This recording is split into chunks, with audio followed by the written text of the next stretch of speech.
Mes frères et sœurs bien-aimés dans le Christ, il existe des révélations prophétiques que certains préféreraient ne jamais voir divulguées, non pas parce qu'elles sont fausses, mais précisément parce qu'elles sont vraies.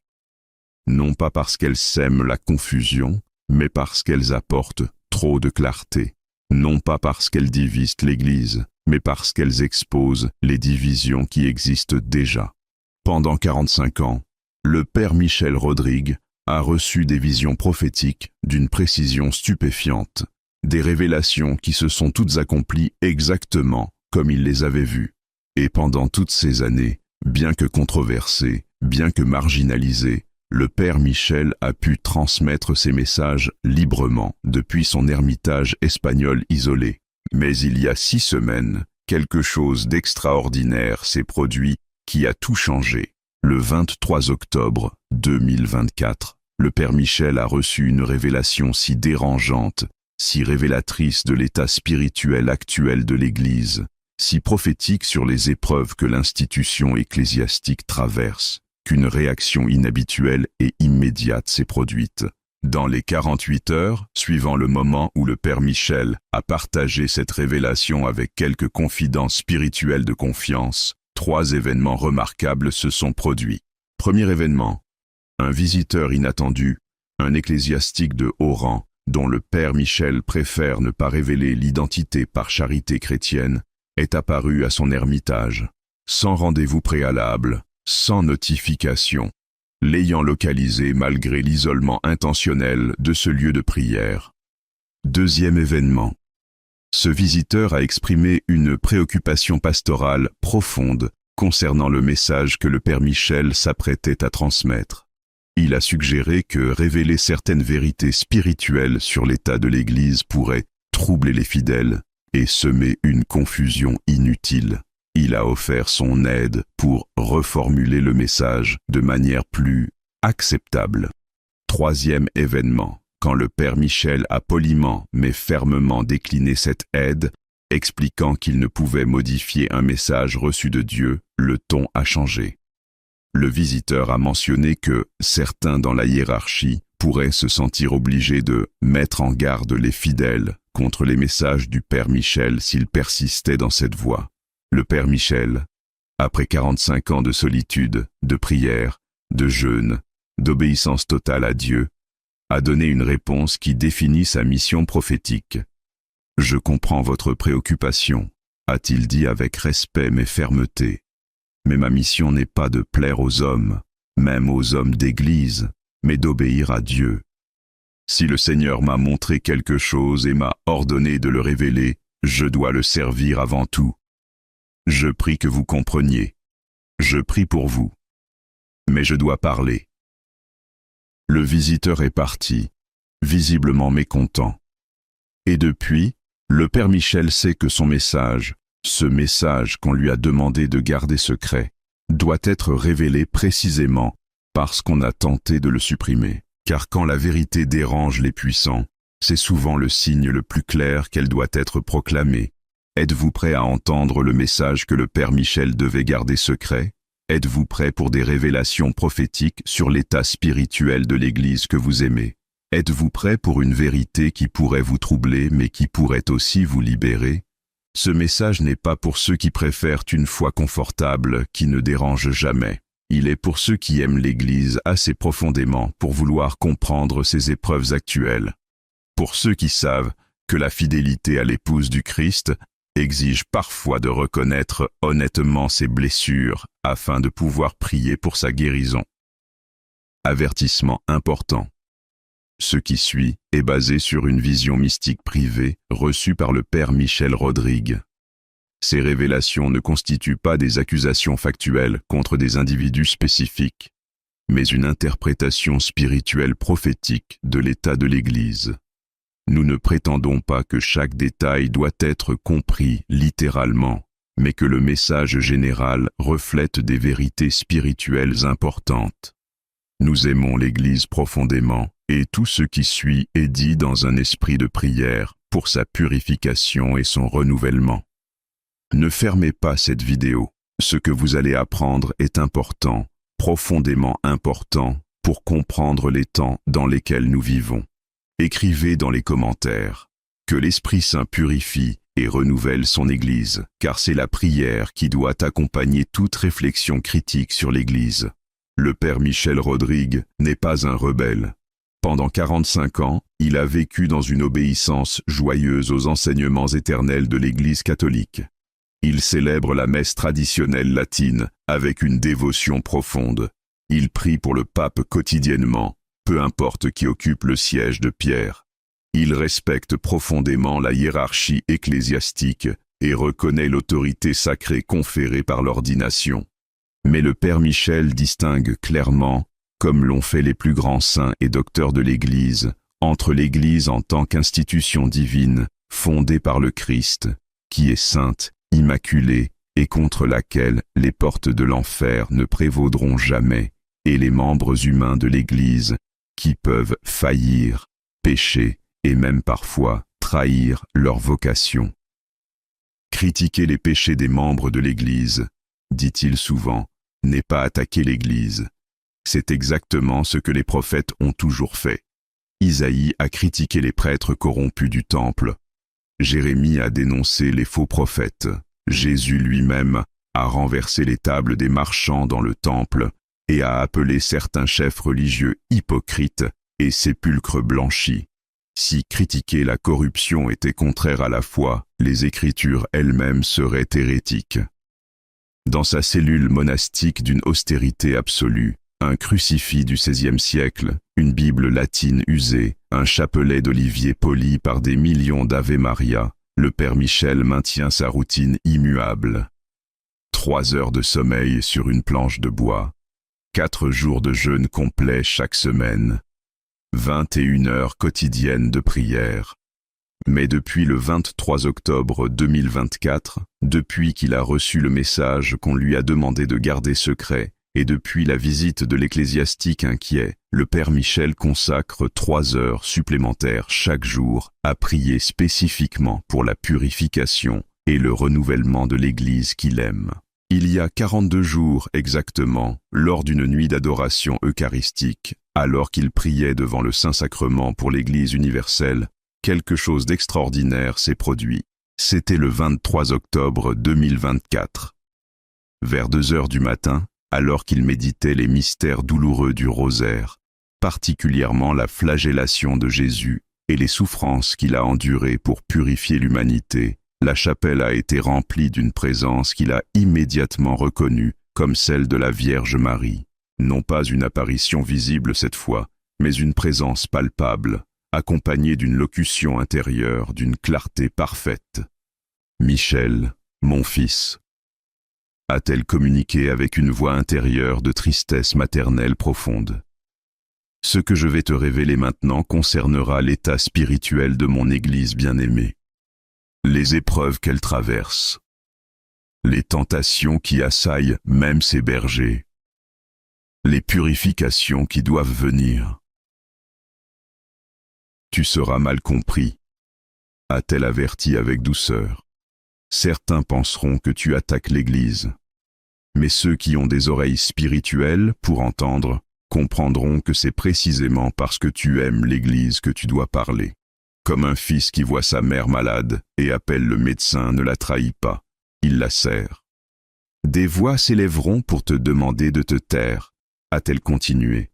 Non par malice nécessairement, mais parfois par une charité mal comprise qui pense que garder le silence sur les problèmes les fera disparaître. Mais le silence sur le mal n'est pas la charité, c'est la lâcheté, et la vérité doit être dite avec amour, mais elle doit être dite. Et alors, Notre-Dame a révélé au Père Michel 7 réalités spirituelles sur l'état actuel de l'Église. 7 vérités prophétiques que les fidèles doivent comprendre pour pouvoir prier intelligemment pour le renouvellement de l'Église.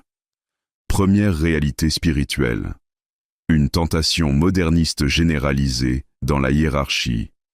Commence par comprendre, a dit la Vierge Marie, la nature de l'épreuve spirituelle principale que l'Église traverse actuellement. Ce n'est pas une persécution externe, pas principalement. C'est une tentation interne, Une tentation aussi ancienne que l'Église elle-même, mais particulièrement virulente dans votre époque. Cette tentation, a-t-elle expliqué, est de croire que la foi doit évoluer pour rester pertinente, que les enseignements de mon fils doivent être adaptés aux sensibilités contemporaines, que ce qui était vrai hier peut ne plus être vrai aujourd'hui. C'est l'hérésie du modernisme que saint Pie X a identifiée comme la synthèse de toutes les hérésies.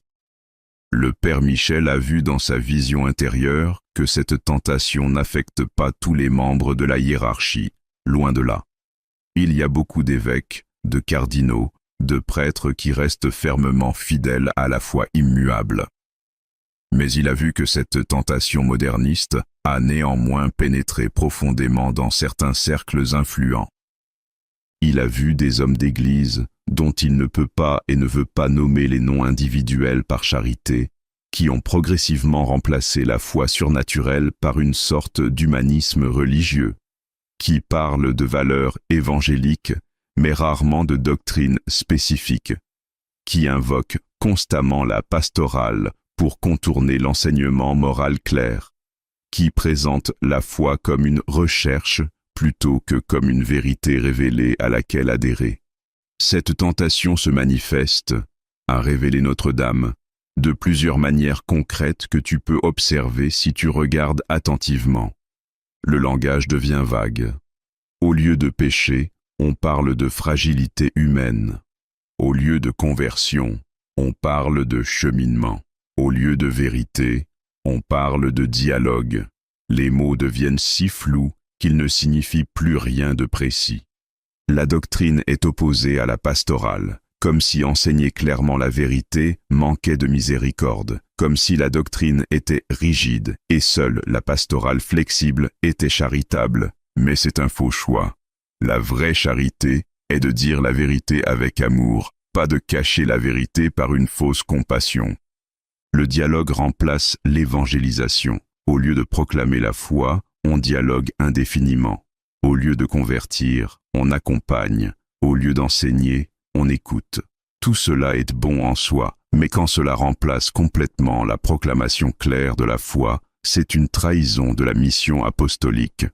Les traditionalistes sont marginalisés, ceux qui veulent préserver la foi intacte, qui aiment la liturgie traditionnelle, qui insistent sur la clarté doctrinale, sont souvent traités avec suspicion, accusés d'être rigides, pharisiens, manquant de miséricorde, pendant que l'ambiguïté doctrinale est célébrée comme ouverture d'esprit. Comprends bien, a insisté Notre-Dame, je ne dis pas que tous ceux qui sont influencés par ces tendances sont de mauvaise foi. Beaucoup sont sincèrement convaincus qu'ils modernisent l'Église pour le bien. Mais l'enfer est pavé de bonnes intentions. Et le résultat, que l'intention soit bonne ou mauvaise, est le même. La dilution de la foi, la confusion des fidèles, l'affaiblissement du témoignage de l'Église. Et, a-t-elle ajouté avec gravité, cette tentation n'est pas accidentelle. Elle est orchestrée par l'ennemi. Satan sait qu'il ne peut pas détruire l'Église frontalement. Mon fils a promis que les portes de l'enfer ne prévaudront pas.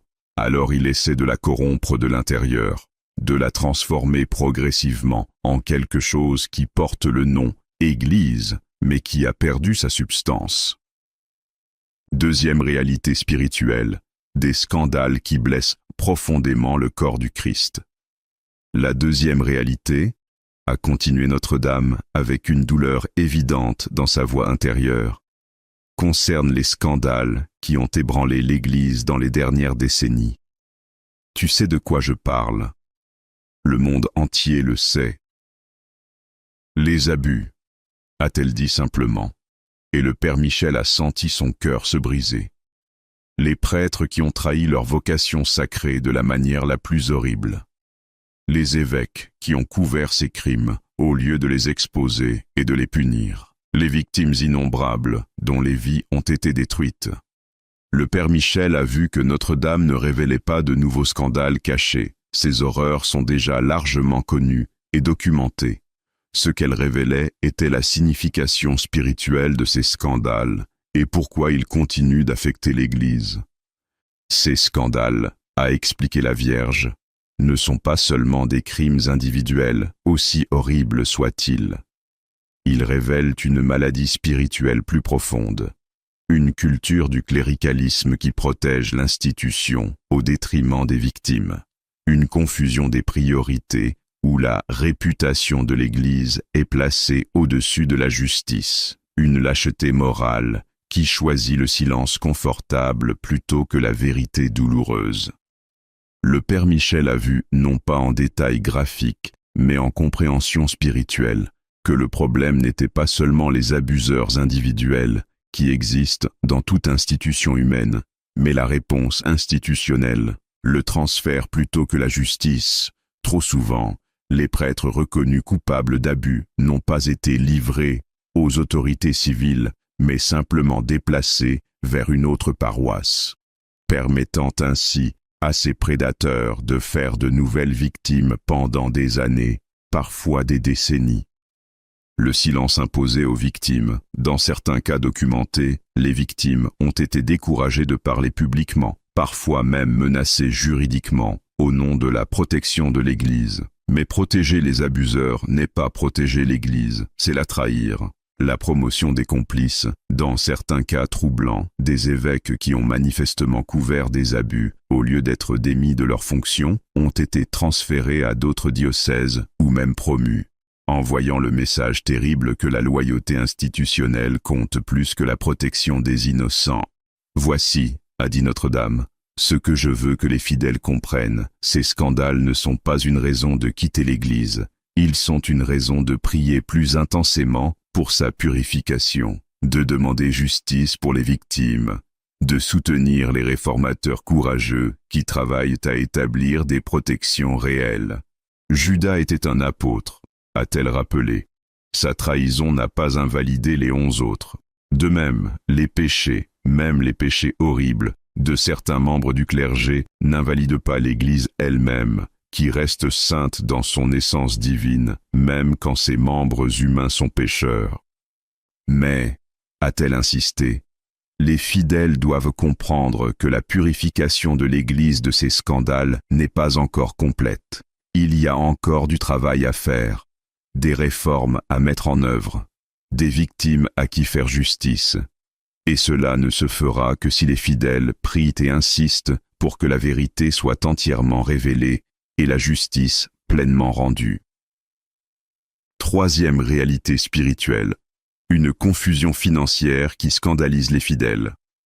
La troisième réalité, a dit la Vierge Marie, concerne l'argent. Car comme mon fils l'a enseigné, on ne peut servir à la fois Dieu et Mammon, et quand l'argent devient trop important dans l'Église, c'est un signe de maladie spirituelle. Le Père Michel a vu, non pas des détails spécifiques de comptes bancaires ou de transactions individuelles qu'il ne pourrait pas vérifier, mais une compréhension spirituelle générale que l'administration financière de l'Église au plus haut niveau a souffert de problèmes sérieux. Il a vu des révélations publiques qui ont déjà eu lieu, les scandales financiers qui ont fait les gros titres, les vatiliques qui ont exposé des dysfonctionnements, les enquêtes sur des investissements problématiques, les rapports sur un manque de transparence et de responsabilité.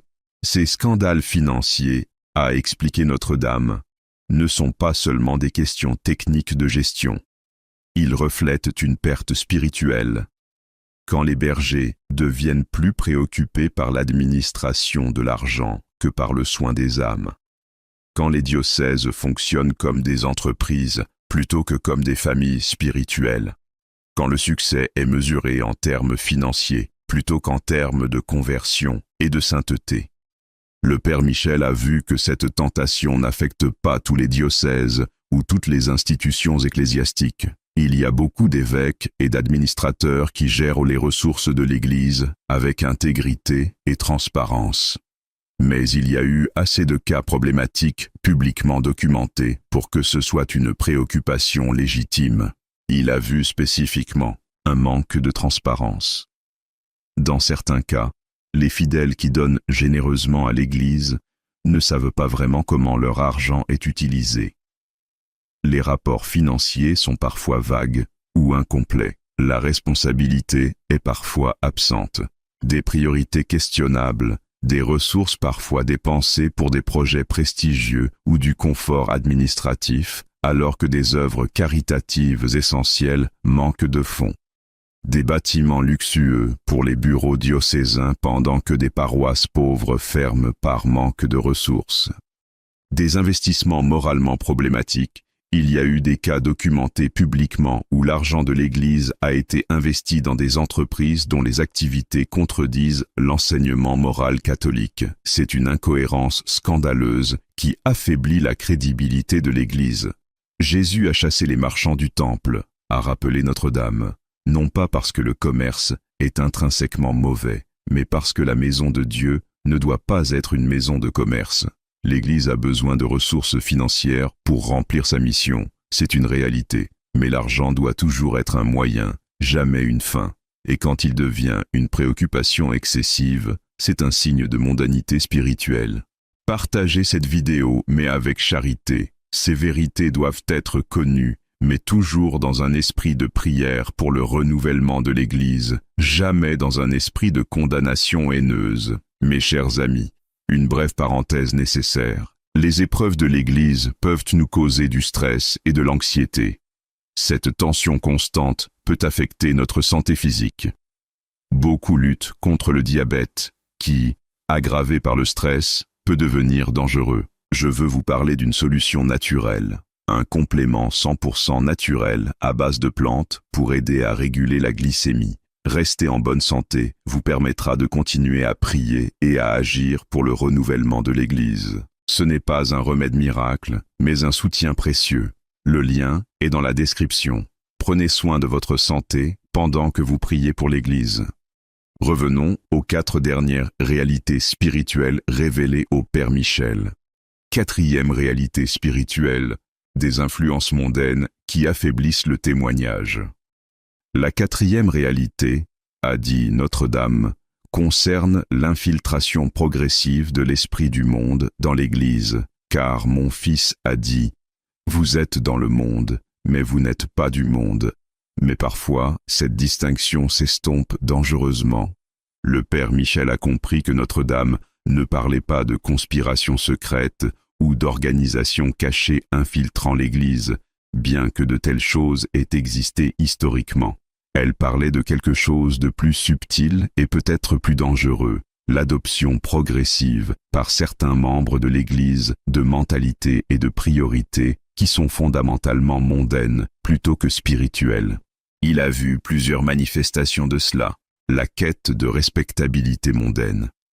Certains dans l'Église semblent plus préoccupés par ce que les médias séculiers, les élites culturelles, les intellectuels progressistes pensent de l'Église que par ce que Dieu pense. Ils adaptent le message pour plaire au monde plutôt que pour proclamer la vérité divine, même quand elle est impopulaire. L'adoption d'agendas politiques séculiers. L'Église a certainement un enseignement social et doit se préoccuper de justice. Mais certains réduisent l'Évangile à un programme politique séculier, qu'il soit de gauche ou de droite. L'Évangile transcende les catégories politiques humaines. Quand l'Église devient simplement un autre acteur politique, elle perd sa dimension prophétique. Le carriérisme ecclésiastique. Certains hommes entrent dans l'Église non par vocation spirituelle authentique, mais par ambition. Ils voient l'Église comme une carrière où progresser, des positions à obtenir, du pouvoir à accumuler. C'est une mentalité corporative appliquée à l'Église du Christ. Une contradiction tragique. La peur du contre-témoignage. L'Église devrait toujours chercher à présenter l'Évangile de manière compréhensible et attrayante. Mais parfois, cette préoccupation légitime dégénère en une peur paralysante de dire quoi que ce soit qui pourrait offenser quelqu'un.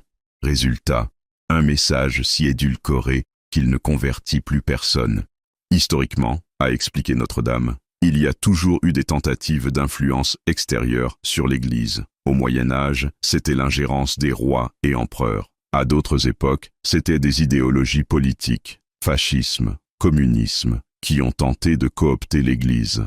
Dans votre époque, les influences sont plus subtiles, mais non moins réelles. Le relativisme culturel, le matérialisme, l'individualisme radical.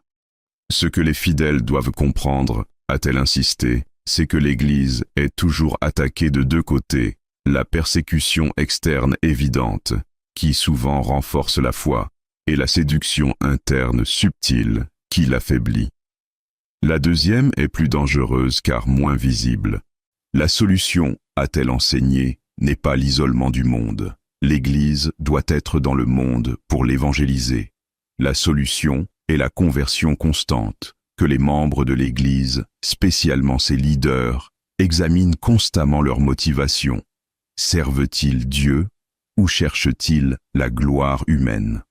Proclament-ils l'évangile authentique ou un évangile édulcoré qui ne sauve personne? Cinquième réalité spirituelle, des messages prophétiques ignorés ou minimisés. La cinquième réalité, a dit Notre-Dame, me touche personnellement, car elle concerne mes apparitions et les messages que j'ai donnés à l'humanité à travers les siècles.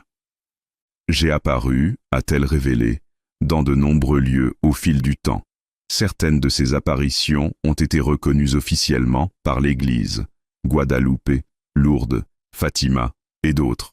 D'autres restent non reconnues, soit parce que l'enquête n'est pas terminée, soit parce qu'elles ne remplissent pas les critères d'approbation. Mais voici ce que je veux que les fidèles comprennent, a-t-elle continué.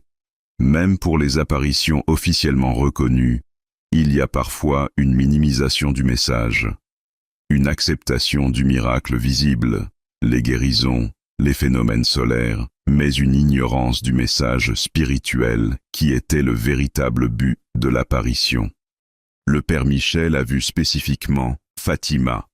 J'ai apparu à Fatima, a dit Notre-Dame, et j'ai donné des messages spécifiques sur la prière, la pénitence, la conversion de la Russie, les premiers samedis.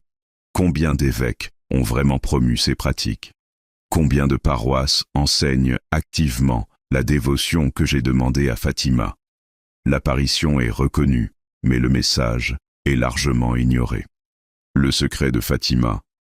Il y a eu beaucoup de controverses, a reconnu Notre-Dame, sur si la version publiée du troisième secret était complète. Je ne vais pas entrer dans ces débats, mais ce que je veux souligner, c'est que même ce qui a été publié officiellement, la vision d'un évêque vêtu de blanc tombant sous les balles, n'a pas été pleinement intégré dans la compréhension de l'Église. Cela parlait clairement de persécution et de martyrs, mais beaucoup préfèrent ne pas y penser. Garabandal. À Garabandal en Espagne, a révélé Notre-Dame, j'ai donné des messages sur un avertissement à venir, une illumination universelle des consciences et un grand miracle. Ces apparitions n'ont jamais été officiellement reconnues, mais elles n'ont pas non plus été condamnées. Elles restent dans une zone d'incertitude. Pourquoi? Peut-être parce que les messages sont trop dérangeants, trop apocalyptiques pour être facilement intégrés dans une ecclésiologie optimiste. Akita. À Akita au Japon, a-t-elle continué. J'ai donné des messages sévères sur les châtiments à venir si l'humanité ne se convertit pas. J'ai parlé spécifiquement de division dans l'Église, cardinaux contre cardinaux, évêques contre évêques. Ces messages ont été reconnus localement, mais restent peu connus internationalement. Peut-être parce qu'ils sont inconfortables. Le pattern, a expliqué Notre-Dame, est que les messages qui réconfortent et encouragent sont facilement acceptés. Mais les messages qui avertissent, qui appellent à la pénitence, qui prophétisent des épreuves, ceux-là sont souvent minimisés ou ignorés. Ce n'est pas nécessairement de la mauvaise volonté, a-t-elle ajouté avec compréhension maternelle. Parfois, c'est simplement que les bergers veulent protéger leurs troupeaux de la peur. Ils pensent que révéler des messages apocalyptiques causerait la panique. Mais en réalité, ne pas préparer les fidèles pour les épreuves à venir est une fausse miséricorde. Ce que je demande, a-t-elle conclu, c'est que les fidèles prennent au sérieux les messages mariaux authentiques, spécialement ceux de Fatima, qui sont pleinement approuvés. Priez le rosaire quotidiennement comme je l'ai demandé. Pratiquez les premiers samedis. Consacrez-vous à mon cœur immaculé. Ce ne sont pas des dévotions optionnelles. Ce sont des moyens que le ciel a donnés pour traverser les épreuves actuelles et à venir. 6e réalité spirituelle, une crise de foi qui touche même le clergé.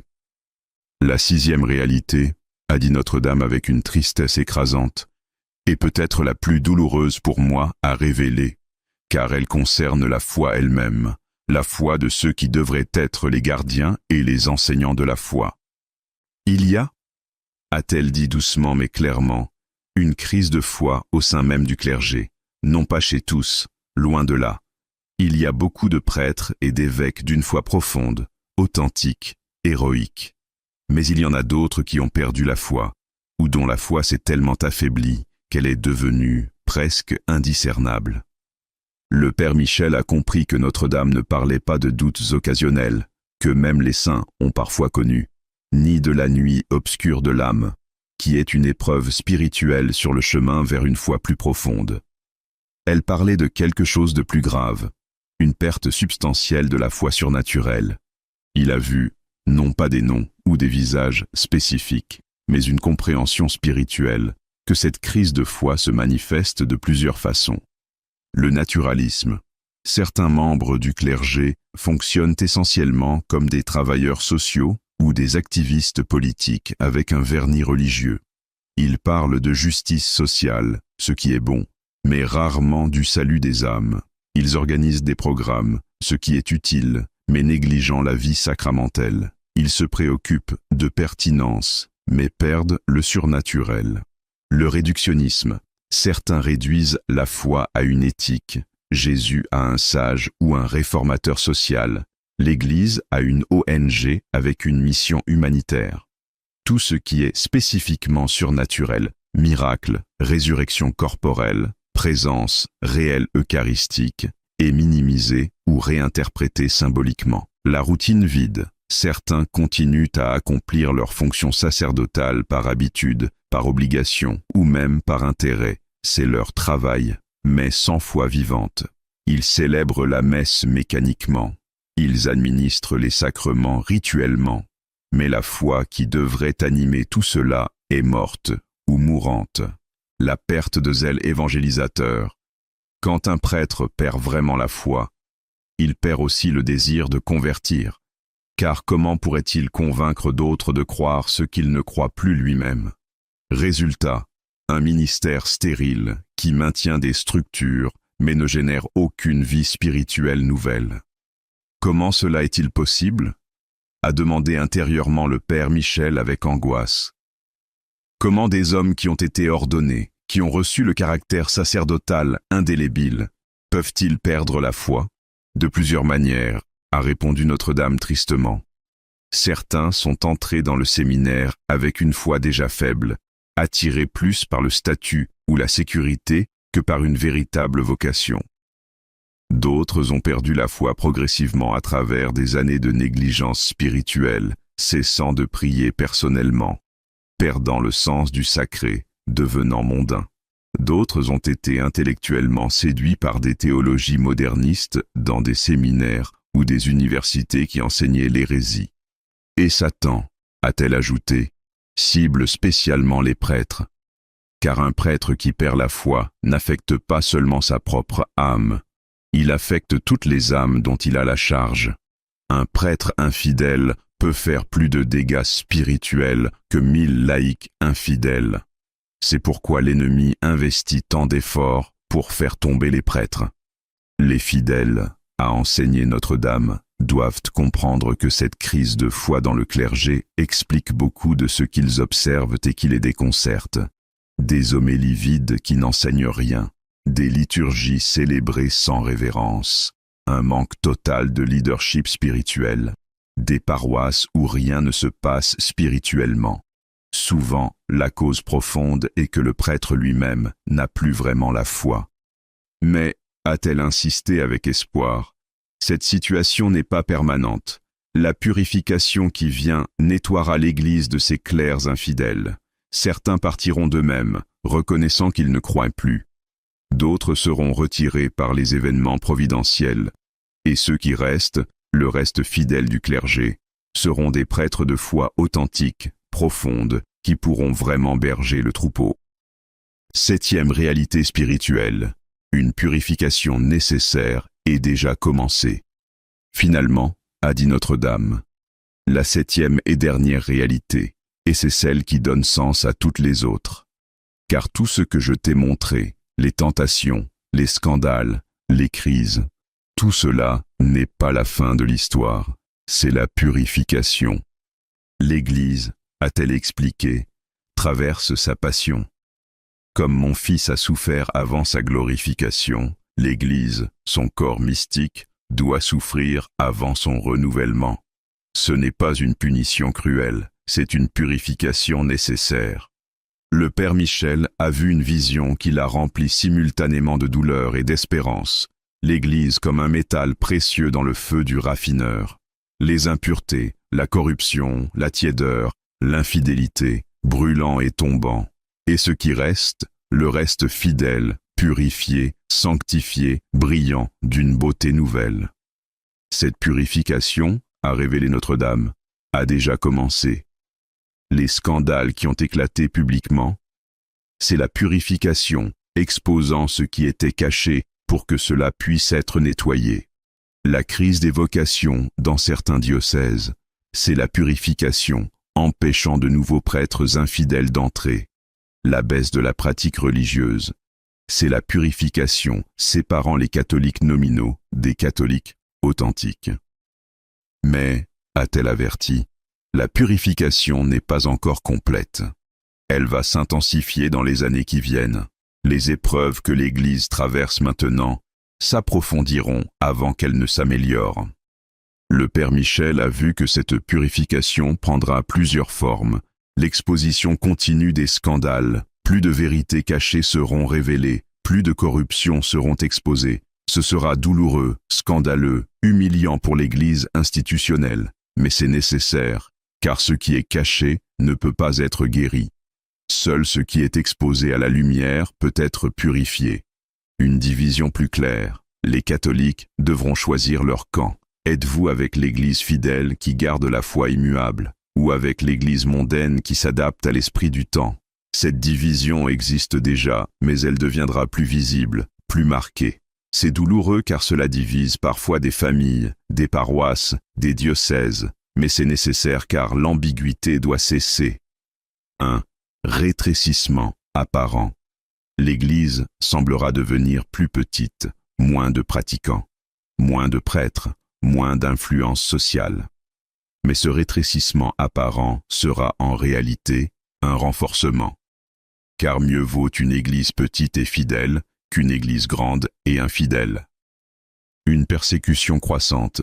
Les catholiques fidèles seront persécutés non seulement par le monde séculier, cela a toujours existé, mais parfois par l'Église institutionnelle elle-même, des traditionalistes accusés de diviser l'Église, des fidèles accusés de manquer de charité simplement parce qu'ils maintiennent la doctrine claire. C'est paradoxal et douloureux, mais c'est une partie de la purification. Après cette purification, a promis Notre-Dame avec une joie évidente, viendra le renouvellement, le triomphe de mon cœur immaculé, dont j'ai parlé à Fatima, une église plus petite peut-être en nombre, mais infiniment plus forte spirituellement. Une église purifiée de la corruption et de la tiédeur. Une église sainte reflétant enfin pleinement son époux divin. Mais, a-t-elle insisté, pour arriver à ce triomphe, nous devons passer par la purification. Il n'y a pas de raccourci, il n'y a pas de chemin facile. L'Église doit traverser son vendredi saint avant de connaître son dimanche de Pâques. Après avoir révélé ces 7 réalités spirituelles, Notre-Dame a donné au Père Michel 5 instructions spécifiques pour les fidèles qui veulent traverser cette épreuve et participer au renouvellement à venir. Instruction 1. Restez fermement catholique. Ne tombez jamais dans le schisme. Malgré tout ce que je t'ai révélé, a dit Notre-Dame avec une insistance maternelle, tu dois dire clairement aux fidèles, ne quittez jamais l'Église catholique. Ne vous séparez jamais de la communion avec le successeur de Pierre, même si vous n'approuvez pas toutes ses décisions. Ne devenez jamais ceux de vacantistes. L'Église, a-t-elle expliqué, est divine dans son essence même, si elle est pécheresse dans ses membres humains. Quitter l'Église à cause des péchés de ses membres serait comme rejeter le Christ à cause de Judas. C'est illogique et spirituellement suicidaire. Les saints, a-t-elle rappelé, ont toujours travaillé pour réformer l'Église de l'intérieur. Sainte Catherine de Sienne a critiqué sévèrement le pape et les cardinaux de son époque, mais elle était restée fermement catholique. Saint François d'Assise a vu la corruption dans l'Église, mais il a obéi et a réformé par l'exemple. Vous pouvez et devez, a-t-elle enseigné, critiquer respectueusement les erreurs, les scandales, les défaillances, mais toujours comme des fils qui corrigent leur mère malade, jamais comme des ennemis qui l'attaquent. Et toujours dans l'obéissance fondamentale à l'autorité légitime de l'Église. Instruction 2. Soutenez activement les prêtres et évêques fidèles. Il y a, à assurer Notre-Dame, beaucoup de bons prêtres et évêques, beaucoup qui sont restés fidèles malgré toutes les pressions et tentations, beaucoup qui souffrent précisément parce qu'ils maintiennent la foi authentique dans un environnement qui récompense la compromission. Trouvez ces prêtres et évêques fidèles, a-t-elle ordonné, fréquentez leurs paroisses, assistez à leurs messes, écoutez leurs enseignements, soutenez-les financièrement si vous le pouvez, encouragez-les par des lettres et des prières. Ces bons pasteurs, a-t-elle révélé, sont souvent découragés. Ils voient l'infidélité autour d'eux et se sentent isolés.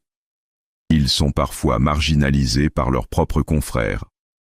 Votre soutien, le soutien des fidèles, leur donnera la force de continuer. Et si vous ne trouvez pas de bons prêtres près de chez vous, a-t-elle conseillé, voyagez si nécessaire pour assister à une messe fidèle. Utilisez les ressources en ligne pour recevoir un enseignement orthodoxe. Connectez-vous avec d'autres fidèles pour créer des communautés de soutien mutuel. Instruction 3. Priez intensément pour la purification et le renouvellement de l'Église. La prière, a insisté Notre-Dame, n'est pas optionnelle dans cette bataille spirituelle. C'est votre arme principale, car la purification de l'Église est avant tout une œuvre spirituelle qui nécessite des moyens spirituels. Elle a donné des formes de prière spécifiques. Le rosaire quotidien. Je l'ai demandé à Fatima et je le redemande maintenant. Le rosaire complet si possible, les 15 mystères, offerts spécifiquement pour la purification de l'Église. Le jeûne. Au moins le vendredi, mais plus si possible. Le jeûne était l'un de mes messages principaux à Fatima, mais il a été largement oublié. Le jeûne avec la prière a un pouvoir spirituel spécial. L'adoration eucharistique. Passer du temps en présence réelle de mon Fils dans le Saint-Sacrement, 1 heure par semaine si possible. C'est là que vous recevrez la force spirituelle pour traverser ces épreuves. La consécration au Sacré-Cœur. Consacrez-vous au Sacré-Cœur de Jésus et à mon cœur immaculé. Cette consécration vous placera sous protection spirituelle spéciale pendant la purification. La prière pour les prêtres. Priez spécifiquement pour les prêtres, pour leur fidélité, leur pureté, leur courage. Adoptez spirituellement un prêtre et priez pour lui quotidiennement. Instruction 4. Éduquez-vous profondément dans la foi authentique. Dans les temps de confusion, a enseigné Notre-Dame, la connaissance est essentielle. Vous devez connaître votre foi assez profondément pour reconnaître l'erreur quand elle est enseignée. Étudiez le catéchisme de l'Église catholique, a-t-elle ordonné. Pas juste le lire superficiellement, mais l'étudier sérieusement. Comprenez ce que l'Église enseigne vraiment, pas ce que certains prétendent qu'elle enseigne. Lisez les pères et docteurs de l'Église, a-t-elle conseillé. Saint Augustin, Saint Thomas d'Aquin, Saint Jean Chrysostome, Sainte Thérèse d'Avila. Ces saints ont une compréhension profonde de la foi qui vous aidera à rester ancré. Lisez les documents du magistère, a-t-elle ajouté. Les encycliques, particulièrement celles sur la doctrine et la morale. Elles vous donneront une base solide pour évaluer ce que vous entendez dans votre paroisse ou votre diocèse. Et transmettez cette foi à vos enfants, a-t-elle insisté. Ne comptez pas sur les écoles, même les écoles catholiques, pour éduquer vos enfants dans la foi. C'est votre responsabilité, en tant que parents. Créez une école domestique de foi si nécessaire. Instruction 5. Témoignez de la vérité avec courage et charité. Finalement, a dit Notre-Dame, ne restez pas silencieux. Quand vous voyez l'erreur enseignée, quand vous voyez le scandale couvert, quand vous voyez la vérité niée, parlez, mais parlez toujours avec charité. Il y a une manière, a-t-elle enseigné, de dire la vérité sans haine, d'être ferme sans être cruel, de critiquer sans condamner. Apprenez cette manière, car la vérité dite sans charité repousse les gens, mais la fausse charité qui cache la vérité ne sauve personne. Utilisez tous les moyens légitimes, a-t-elle encouragé. Écrivez à votre évêque respectueusement mais fermement. Parlez à votre prêtre avec charité mais clarté. Partagez des ressources orthodoxes avec votre famille et vos amis. Utilisez les médias sociaux pour diffuser la vraie foi. Et surtout, a-t-elle conclu, vivez votre foi de manière si authentique, si joyeuse, si transformatrice que les autres voudront ce que vous avez. Le meilleur argument pour la foi authentique est une vie authentiquement vécue dans cette foi. Avec ces instructions finales, la présence de Notre-Dame s'est progressivement retirée, laissant le Père Michel en larmes, des larmes de tristesse pour les épreuves de l'Église, mais aussi des larmes d'espérance pour le renouvellement à venir. Quelques jours plus tard, quand le visiteur ecclésiastique est venu demander au Père Michel de ne pas révéler ce message, le Père Michel a compris que c'était précisément la confirmation que le message devait être révélé. Car si ces vérités étaient fausses ou insignifiantes, personne ne se soucierait de les supprimer. C'est précisément parce qu'elles sont vraies et importantes que certains préféreraient qu'elles restent cachées. Et maintenant, le message a été révélé. Maintenant, vous savez, écrivez dans les commentaires « Seigneur, purifie ton Église. Renouvelle ton Église. Nous prions pour sa purification et son triomphe final. » Mes frères et sœurs, bien-aimés, vous venez d'entendre le message que le Père Michel devait garder secret. 7 réalités spirituelles sur l'état actuel de l'Église que vous aimez. Une tentation moderniste, des scandales douloureux, des confusions financières, des influences mondaines, des messages prophétiques minimisés, une crise de foi dans le clergé et une purification nécessaire déjà commencée. Je sais que c'est douloureux à entendre. Personne n'aime entendre que sa mère est malade. Personne ne veut croire que l'Église que nous aimons traverse de telles épreuves. Mais nier la réalité ne la change pas. Et connaître la vérité, même quand elle est douloureuse, est toujours préférable à l'ignorance confortable. Voici les questions honnêtes que vous devez vous poser. Est-ce que ce qui a été révélé explique ce que vous observez déjà, les scandales qui ont éclaté, l'enseignement confus que vous entendez parfois, la tiédeur que vous ressentez dans certaines paroisses, la division que vous voyez entre catholiques? Est-ce que cette explication, que l'Église traverse une purification nécessaire, donne un sens à ce qui autrement semblerait être un effondrement inexplicable? Est-ce que cela vous aide à comprendre que les épreuves actuelles ne sont pas la fin de l'Église, mais le prélude à son renouvellement? Si vous répondez oui à ces questions, alors peut-être, ce message vient vraiment de Dieu. Alors qu'allez-vous faire maintenant? Allez-vous suivre les 5 instructions de Notre-Dame? Rester fermement catholique sans devenir schismatique? Soutenir les prêtres fidèles? Prier intensément pour la purification? Étudier profondément votre foi? Témoigner avec courage et charité? Ou allez-vous préférer l'ignorance confortable? Fermer les yeux sur les problèmes? Espérer que quelqu'un d'autre les résoudra? Attendre passivement que les choses s'améliorent magiquement? L'Église a besoin de vous. Pas de votre silence complice, pas de votre ignorance volontaire. mais de votre prière active, de votre soutien concret, de votre témoignage courageux. Partagez cette vidéo, mais avec discernement. Ces vérités doivent être connues, mais partagez-les seulement avec ceux qui ont la maturité spirituelle pour les recevoir constructivement. Ne les utilisez jamais pour attaquer l'Église avec haine, mais toujours pour prier pour sa purification avec amour. Abonnez-vous immédiatement. Plus de messages du Père Michel sur comment traverser ces épreuves ecclésiales avec foi seront partagés. Priez, étudiez, soutenez, témoignez. L'Église sera renouvelée, mais elle a besoin de fidèles engagés qui prient et agissent, pas de spectateurs passifs.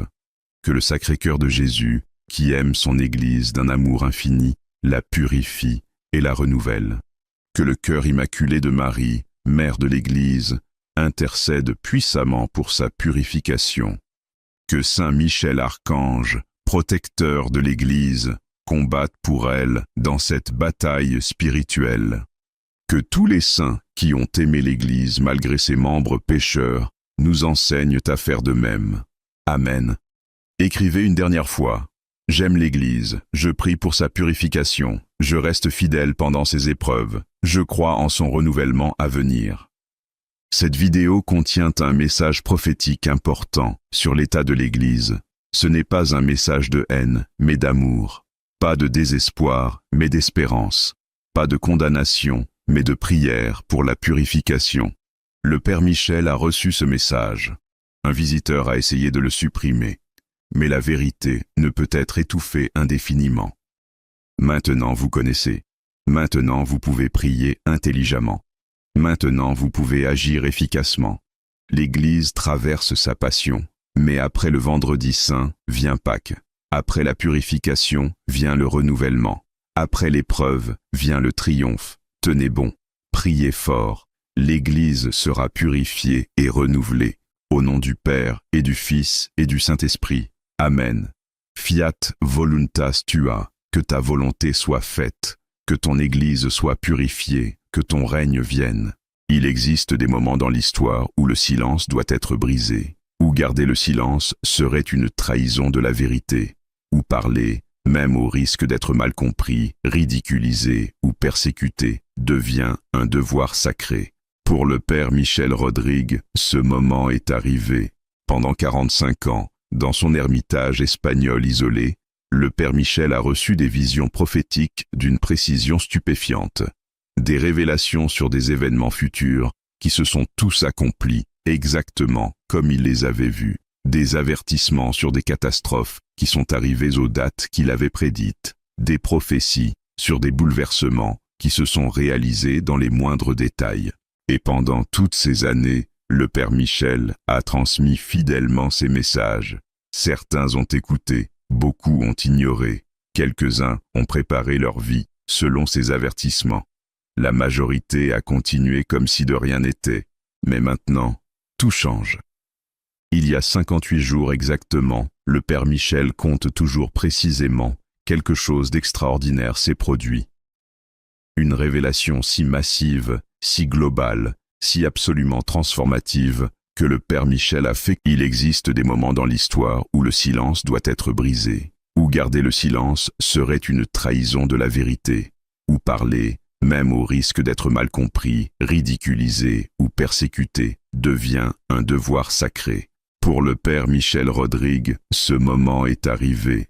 Pendant 45 ans, dans son ermitage espagnol isolé, le Père Michel a reçu des visions prophétiques d'une précision stupéfiante.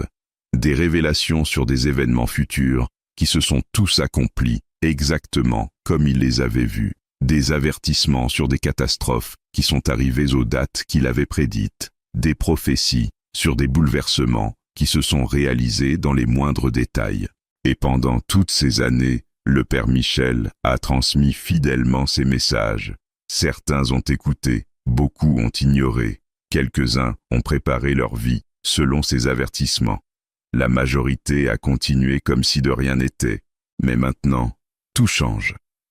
Il y a 58 jours exactement, le Père Michel compte toujours précisément, quelque chose d'extraordinaire s'est produit.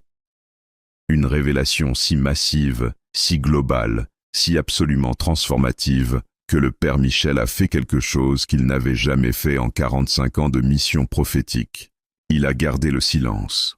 Pendant près de 2 mois, malgré les demandes répétées de ses confidents spirituels, malgré les questions pressantes de ceux qui savaient qu'il avait reçu quelque chose d'important, le Père Michel n'a rien dit, rien révélé, rien transmis.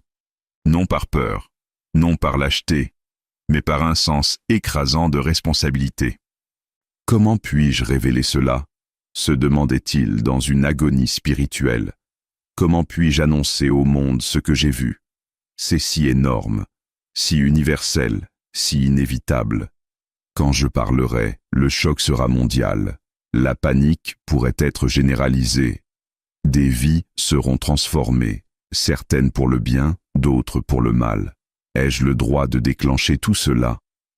Pendant 58 jours, le Père Michel a prié, jeûné, supplié Dieu de le libérer de ce fardeau, demandé si quelqu'un d'autre pouvait transmettre ce message, cherché n'importe quelle raison légitime de garder le silence. Mais hier soir, le 8 décembre 2025, la fête de l'Immaculée Conception, lors d'une adoration eucharistique prolongée, le Père Michel a reçu une réponse claire, définitive, indiscutable de Dieu lui-même. Tu dois parler, maintenant, immédiatement. Le temps de la préparation est court, le choc approche rapidement. L'année 2026 sera l'année du grand bouleversement. Ceux qui seront avertis auront une chance de se préparer spirituellement et matériellement. Ceux qui ne sauront pas seront pris totalement au dépourvu. Parle. C'est un ordre divin, pas une suggestion. Et ce matin, pour la première fois en 58 jours, le Père Michel a autorisé ce message à être transmis au monde. Le silence est brisé, la révélation peut être faite, le choc qui va frapper le monde en 2026 peut être annoncé. Êtes-vous prêt à entendre quelque chose qui changera votre compréhension de l'avenir immédiat ? Êtes-vous prêt pour une révélation si précise, si datée, si vérifiable, que vous aurez toute une année pour observer si elle commence à se réaliser? Êtes-vous prêt pour une information qui pourrait vous sauver, vous et votre famille, si vous agissez selon ce qui sera révélé? Ce message n'est pas pour les sceptiques cyniques qui rejettent toute prophétie par principe. Il est pour ceux qui ont l'humilité de reconnaître que Dieu peut parler, pour ceux qui ont le courage d'écouter même quand le message est troublant, pour ceux qui ont la sagesse de se préparer quand ils sont avertis. Avertissement important. Ce qui suit est basé sur une vision prophétique reçue par le Père Michel Rodrigue, selon sa compréhension spirituelle. Nous ne prétendons pas prédire l'avenir avec certitude absolue. Seul Dieu connaît l'avenir avec certitude. Nous partageons ce message comme un avertissement spirituel pour encourager la préparation et la prière, pas pour créer une panique inutile. Priez, discernez et préparez-vous selon votre conscience. Ne fermez pas cette vidéo. Les prochaines minutes pourraient être les plus importantes de votre vie. Écrivez dans les commentaires, « Seigneur, donne-nous la sagesse de discerner ta vérité et le courage d'agir selon elle, car vous aurez besoin de sagesse et de courage dans les jours qui viennent. » Le Père Michel Rodrigue n'est pas un sensationnaliste. Pendant 45 ans, il a vécu dans une austérité totale, complètement détaché des médias, de l'actualité, des tendances du monde. Dans sa cellule monastique, un crucifix du XVIe siècle, une Bible latine usée, un chapelet d'olivier poli par des millions d'Ave Maria, il vit comme si le monde extérieur n'existait pas. 3 heures de sommeil sur une planche de bois, 4 jours de jeûne complet chaque semaine, 21 heures quotidiennes de prière devant le Saint-Sacrement, aucune télévision, aucun Internet, aucun journal. Sa seule connexion avec le monde extérieur et les quelques visiteurs spirituels qui viennent occasionnellement chercher ses conseils. C'est précisément cette séparation du monde qui donne à ses visions une crédibilité unique. Car comment pourrait-il prédire des événements mondiaux spécifiques s'il n'a aucun accès aux informations mondiales ? Comment pourrait-il connaître des détails précis sur des situations politiques, économiques, géopolitiques, s'il ne lit aucun journal, ne regarde aucune actualité? La seule explication rationnelle est que ces visions viennent vraiment d'une source surnaturelle, de Dieu lui-même, qui voit tout, connaît tout, et choisit de révéler certaines choses à ses serviteurs choisis. Il y a 58 jours, le 11 octobre 2025, lors d'une nuit d'adoration eucharistique, alors qu'il priait pour l'humanité et pour la paix mondiale, quelque chose d'extraordinaire s'est produit. C'était vers 3 heures du matin, l'heure où Jésus a rendu son dernier souffle sur la croix, l'heure que le Père Michel considère comme particulièrement propice à la prière contemplative profonde. Alors qu'il méditait les mystères douloureux du rosaire, particulièrement la crucifixion et les paroles de Jésus, tout est accompli. La chapelle a été soudainement remplie d'une lumière extraordinaire. Et dans cette lumière, le Christ lui-même est apparu. Non pas le Christ souffrant de la passion, non pas le Christ ressuscité dans sa gloire, mais le Christ dans son autorité royale, le Christ roi, le Pantocrator, le Seigneur de l'histoire qui tient toutes choses dans sa main, vêtu de blanc et d'or, une couronne sur sa tête, tenant un sceptre de sa main droite et le globe terrestre dans sa main gauche, le Seigneur Jésus-Christ est apparu avec une expression que le Père Michel décrit comme majestueuse mais triste, puissante mais compatissante. « Michel, mon serviteur, a dit le Christ avec une voix d'autorité absolue. Je vais te montrer maintenant ce qui doit arriver dans l'année 2026 qui approche, non pas des possibilités, non pas des avertissements qui peuvent être évités, mais des événements décrétés qui arriveront certainement. Ce que tu vas voir, a-t-il continué, tu hésiteras à le révéler, car c'est si grand, si global, si transformatif, que tu te demanderas si tu as le droit de créer le choc que cette révélation causera. Mais sache ceci, a-t-il déclaré, que ce choc doit être annoncé, car ceux qui seront avertis pourront se préparer. Ceux qui se préparent survivront spirituellement et physiquement. Ceux qui ignorent l'avertissement périront ou souffriront terriblement. Garde le silence jusqu'à ce que je te dise de parler, a ordonné le Christ. Prie sur ce que tu vas voir, prépare ton propre cœur. Et quand je te donnerai le signal, tu briseras le silence et tu révéleras au monde le choc qui vient. Et alors, le Christ a montré au Père Michel non pas une vision vague et symbolique, mais une séquence claire, précise, datée d'événements qui frapperont le monde dans l'année 2026. Le choc en cette phase, de janvier 2026 à décembre 2026. Ce que tu vas voir, a dit le Christ, se déroulera en 7 phases sur 12 mois, chaque phase préparant la suivante, chaque événement déclenchant le prochain, une cascade inexorable qui transformera le monde de manière irréversible. L'année 2026, a-t-il révélé, sera l'année où tout change, où l'ancien ordre mondial s'effondre définitivement, où la transition vers les événements finaux de l'histoire humaine s'accélère dramatiquement, où l'humanité comprendra enfin que nous sommes entrés dans les temps prophétisés depuis des millénaires. Le Père Michel a vu alors 7 phases distinctes, chacune avec son propre timing, ses propres caractéristiques, ses propres conséquences. Phase 1. Janvier à mars 2026. L'effondrement financier commence. La première phase, a révélé le Christ, commencera dans les marchés financiers, car l'argent est le Dieu de votre époque, et je commence toujours par détruire les faux dieux. Le Père Michel a vu qu'entre janvier et mars 2026, donc dans quelques semaines seulement, un effondrement financier majeur commencera. Non pas une simple correction de marché, non pas une récession ordinaire, mais le début d'un effondrement systémique du système financier mondial tel qu'il existe actuellement. Il a vu plusieurs événements déclencheurs se produisant presque simultanément, une crise bancaire majeure. Une ou plusieurs grandes banques, des institutions considérées comme trop grandes pour échouer, s'effondreront soudainement. Malgré les garanties gouvernementales, malgré les interventions des banques centrales, ces institutions s'avéreront insolvables. La panique bancaire qui suivra se propagera rapidement à d'autres banques dans le monde entier. Un krach boursier brutal, les marchés boursiers mondiaux chuteront dramatiquement. Non pas sur une seule journée comme en 1929, mais sur plusieurs semaines de baisse constante et brutale.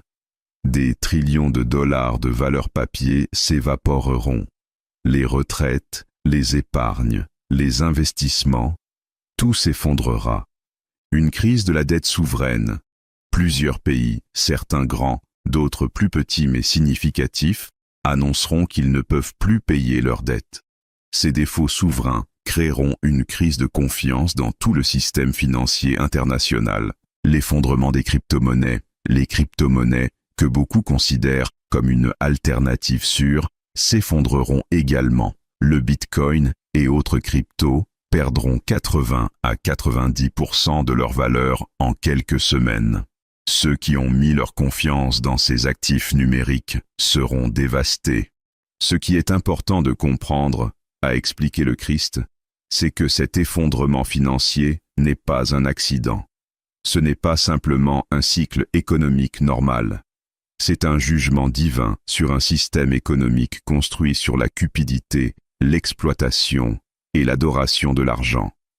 Pendant des décennies, a-t-il dit, votre civilisation a adoré Mammon. Elle a sacrifié la morale pour le profit. Elle a exploité les pauvres pour enrichir les riches. Elle a créé des montagnes de dettes impossibles à rembourser. Elle a bâti une économie virtuelle déconnectée de toute réalité productive. Maintenant, a-t-il déclaré, cette maison de cartes s'effondre. Et l'effondrement sera rapide, brutal et irréversible. Le père Michel a vu les conséquences immédiates de cette première phase. Panique généralisée. Des foules aux guichets automatiques essayant de retirer leur argent. Des émeutes devant les banques fermées. Des gens réalisant soudainement que leur argent, en banque, n'est qu'une fiction numérique. Chômage massif. Des entreprises qui dépendent du crédit s'effondrant instantanément. Des millions de licenciements en quelques semaines. Le taux de chômage explosant dans tous les pays développés. Première pénurie. Les chaînes d'approvisionnement, qui dépendent du crédit pour fonctionner, commençant à se gripper. Les supermarchés ayant du mal à se réapprovisionner. Les premières pénuries de certains produits apparaissant. Cette première phase, a averti le Christ, ne sera que le commencement. Beaucoup penseront que c'est le pire, mais ce n'est que le premier domino. Quand il tombe, il déclenche le suivant. Phase 2, avril à mai 2026. Le choc géopolitique majeur. La deuxième phase, a continué le Christ, sera déclenchée par un événement géopolitique si choquant qu'il dominera toutes les actualités mondiales et fera oublier temporairement même la crise financière. Le père Michel a vu qu'au printemps 2026, probablement en avril ou mai, un événement géopolitique majeur se produira qui changera complètement l'équilibre des pouvoirs mondiaux. Il n'a pas vu tous les détails précis, soit parce qu'ils n'ont pas été révélés, soit parce qu'il ne doit pas les révéler, mais il a vu les éléments généraux. Un conflit militaire éclate soudainement, pas nécessairement une guerre mondiale complète immédiatement, mais un conflit majeur entre puissances importantes qui a le potentiel d'escalader en guerre mondiale. Ce conflit pourrait impliquer plusieurs des grandes puissances, potentiellement des nations nucléaires.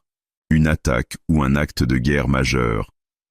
Un événement spécifique, peut-être une attaque, peut-être un assassinat, peut-être une provocation délibérée qui sert de déclencheur. Cet événement sera si choquant qu'il sera comparé au 11 septembre 2001 en termes d'impact psychologique mondial. Une ligne rouge franchie, quelque chose que le monde pensait impensable, peut-être l'utilisation d'armes de destruction massive, peut-être une invasion d'un pays crucial, peut-être un acte qui brise définitivement l'ordre international d'après-guerre, se produira. Et une fois cette ligne franchie, il n'y aura pas de retour en arrière. Une mobilisation militaire massive. Plusieurs pays commenceront à mobiliser leurs forces armées. Des réservistes seront appelés. Des industries seront converties à la production de guerre. L'économie mondiale, déjà ébranlée par la crise financière, sera maintenant orientée vers l'effort de guerre. Ce choc géopolitique, a expliqué le Christ, servira plusieurs buts dans mon plan providentiel. Premièrement, a-t-il dit, il exposera la fragilité de l'ordre mondial actuel. Depuis 1945, l'humanité a vécu dans un ordre international relativement stable, malgré des tensions. Cet ordre s'effondrera en 2026. Deuxièmement, a-t-il continué, il forcera les nations à choisir leur camp. L'ambiguïté deviendra impossible. Chaque nation devra décider de quel côté elle se tient. Les alliances se formeront et se solidifieront rapidement. Troisièmement, a-t-il ajouté, il créera la peur nécessaire pour que les populations acceptent des mesures qu'elles auraient rejetées en temps de paix. Des restrictions de liberté, des contrôles accrus, une surveillance étendue, tout au nom de la sécurité nationale. Le Père Michel a vu que cette phase créera une psychose de peur mondiale. Médias en mode crise 24 heures sur 24, 7 jours sur 7. Toutes les chaînes d'information diffusant en continu des analyses de crise, des images de conflits, des experts prédisant l'escalade. Cette surcharge informationnelle traumatisera psychologiquement des millions de personnes. Spéculation sur la Troisième Guerre mondiale. Partout dans le monde, les gens se demanderont, est-ce le début de la Troisième Guerre mondiale? Cette question dominera toutes les conversations, tous les forums en ligne, toutes les analyses. Mouvements de population, des gens commençant à fuir les zones qu'ils perçoivent comme dangereuses, des villes côtières, des capitales, des bases militaires, un début de migration préventive avant que les frontières ne se ferment.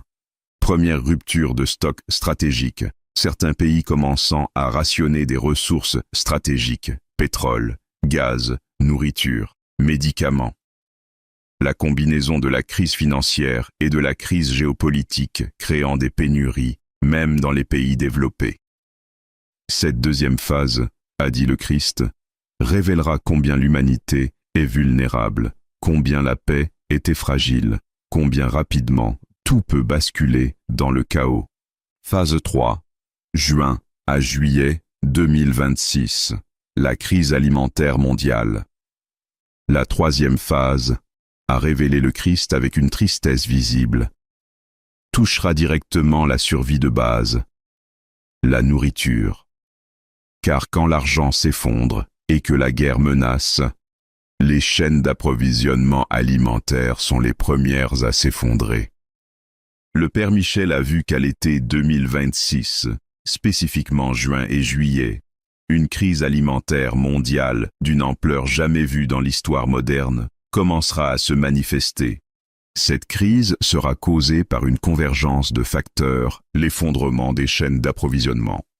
Le système alimentaire mondial est incroyablement complexe et fragile. Il dépend du transport international, du crédit pour financer les achats, de l'énergie bon marché pour la production et la distribution. Quand tout cela se grippe simultanément à cause de la crise financière et du conflit géopolitique, les chaînes d'approvisionnement s'effondrent rapidement.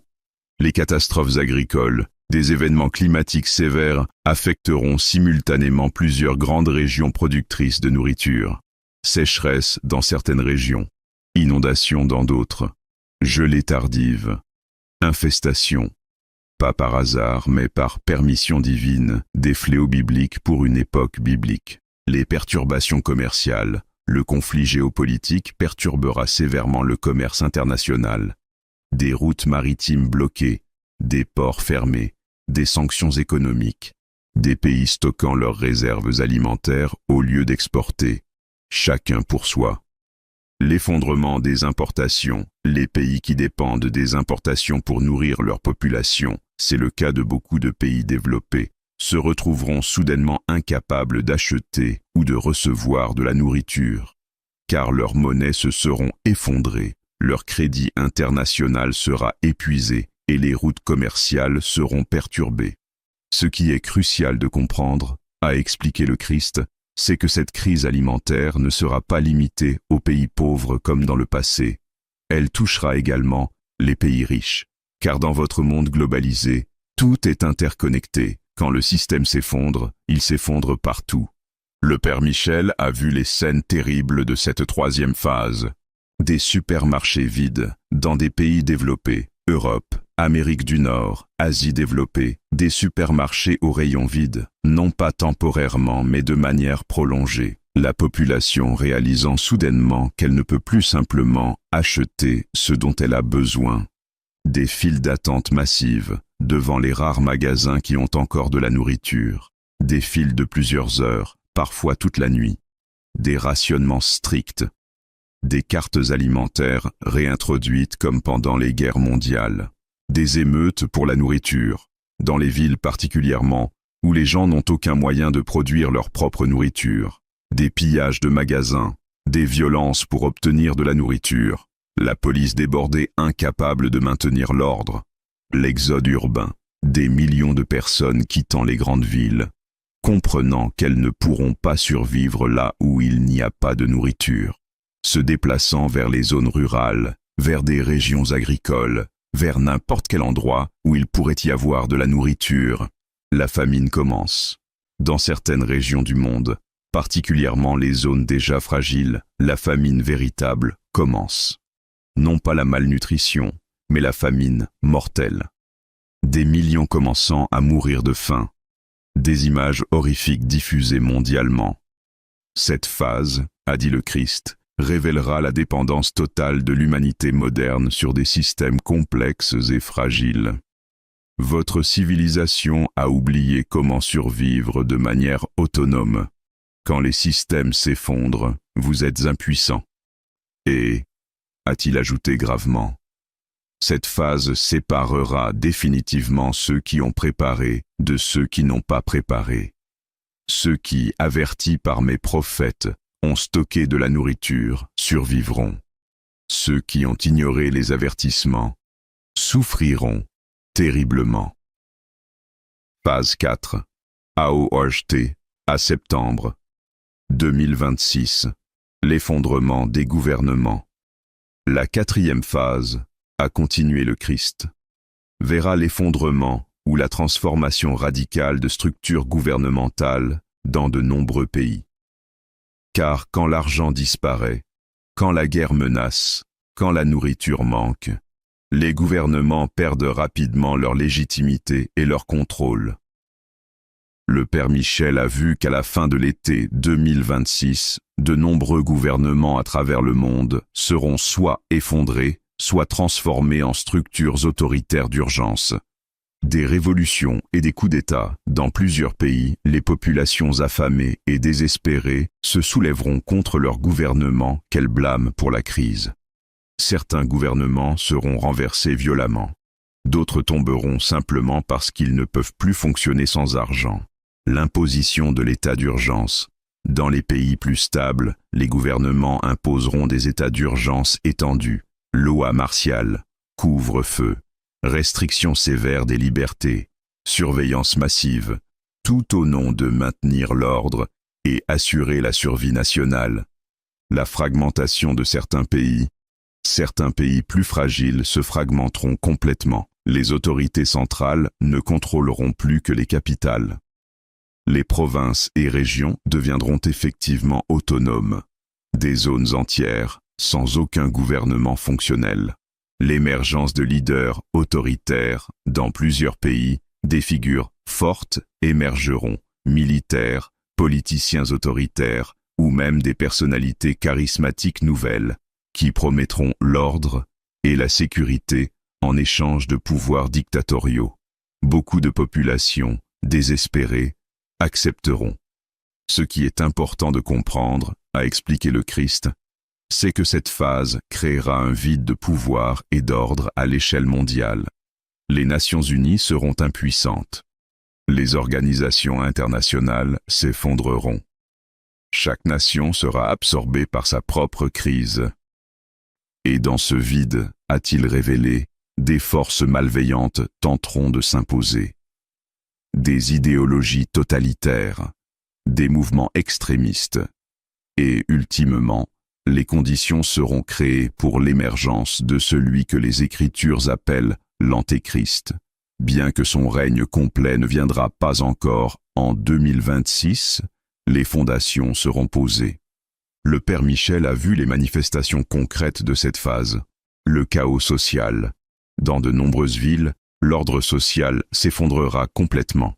Des gangs contrôlant des quartiers, des milices privées assurant la sécurité, des zones entières où la police et l'armée n'osent plus entrer.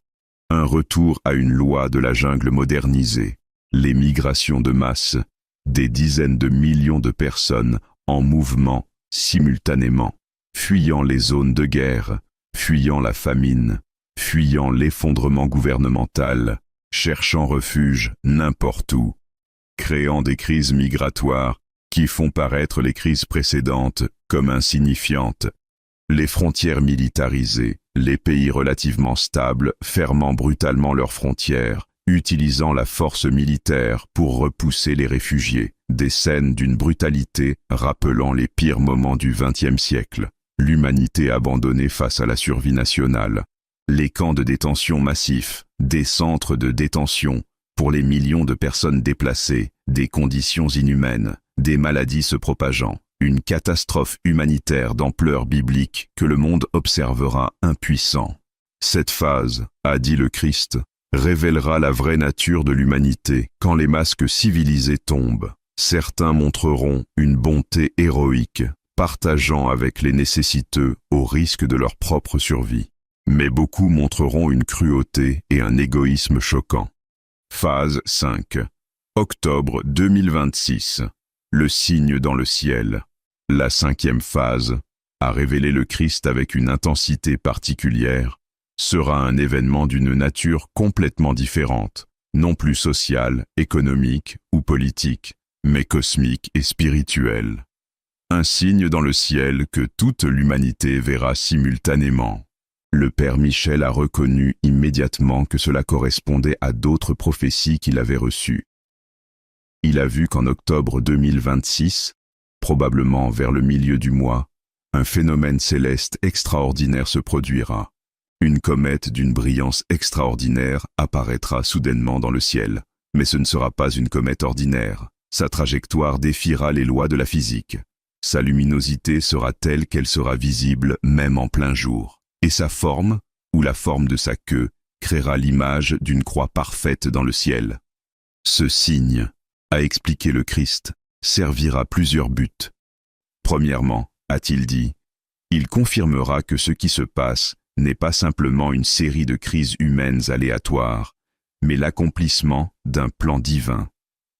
Quand les gens verront la croix dans le ciel, beaucoup se souviendront des prophéties, beaucoup reconnaîtront que nous sommes dans les temps de la fin. Deuxièmement, a-t-il continué, il donnera espoir aux fidèles. Quand tout semblera perdu, quand le monde semblera s'effondrer complètement, ce signe leur rappellera. Dieu est aux commandes. Le Christ règne. Le plan de Dieu se déroule. Troisièmement, a-t-il ajouté, il sera un dernier avertissement pour ceux qui sont encore dans l'incrédulité. Un miracle si évident, si indéniable que même les plus sceptiques devront admettre, il se passe quelque chose de surnaturel. C'est leur dernière chance de se convertir avant les événements encore plus graves qui suivront. Le Père Michel a vu que ce signe créera une réaction mondiale extraordinaire, des conversions massives. Des millions de personnes, voyant la croix dans le ciel, tomberont à genoux en pleurant. Les églises seront soudainement bondées de gens cherchant Dieu. Les confessionnaux auront des files d'attente de plusieurs heures. Un réveil spirituel spontané se produira, mais aussi un endurcissement. D'autres, même face à ce miracle évident, s'endurciront encore plus. Les scientifiques athées inventeront des explications désespérées. Les médias séculiers minimiseront le phénomène. Certains l'attribueront même à une projection holographique ou à une manipulation extraterrestre. Leur cœur sera si dur qu'aucun signe ne peut les toucher.